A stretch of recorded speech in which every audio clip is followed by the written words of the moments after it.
So, Brooke Day, who's a 22-year-old snowboarder from Australia's Sunshine Coast, has tragically died after a ski lift accident at a resort in Nagano Prefecture, Japan.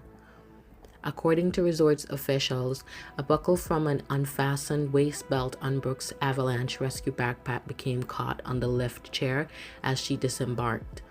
Because her chest strap was secured, the backpack remained attached to her body, causing her to be dragged into the air before staff were able to stop the lift. Rescue teams responded immediately and Brooke was transported to hospital, where she was pronounced dead after suffering cardiac arrest. Brooke's family later confirmed that the very backpack she wore to protect herself and others was the cause of the accident. The avalanche rescue backpack, designed with an airbag system and safety beacon to save lives during avalanches, tragically became lodged in the lift. In a statement, her family described Brooke as an advanced snowboarder who loved sports since she was 11 years old and was on her fourth extended snow season in Japan. She was known among friends as the Safe One and had recently completed a 3-day avalanche rescue course. In the weeks before her passing, Brooke used that knowledge to help rescue 4 people from life-threatening situations, one of her family members shared.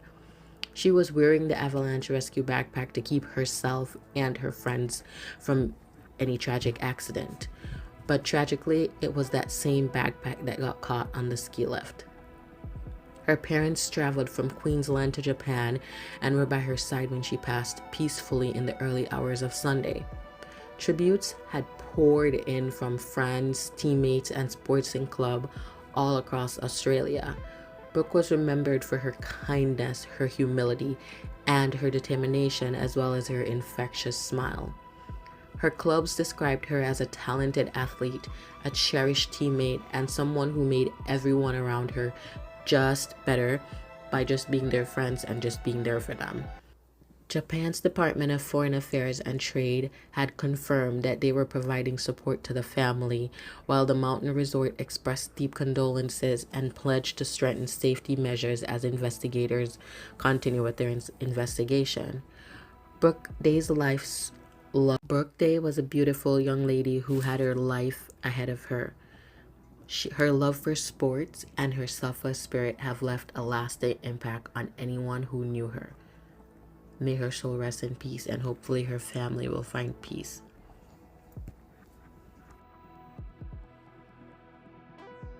So guys, don't mind my baby in the background, but in 2004, Deborah LaFave, a Florida middle school teacher, had a sexual relationship with a 14-year-old student, a relationship that crossed every ethical and legal boundary. She pleaded guilty and was sentenced to 3 years of house arrest and 7 years probation, plus a lifetime registration as a sex offender. Her probation was once ended early, then reinstated by the courts to make sure she completed her full sentence. Now, more than a decade later, she lives quietly as a mom and stays out of the spotlight, but the damage done to that young person never just goes away. This case shocked the nation and serves as a reminder not everyone in authority can be trusted. Adults in power should protect children, not exploit them. If something doesn't feel right, speak up. Awareness matters.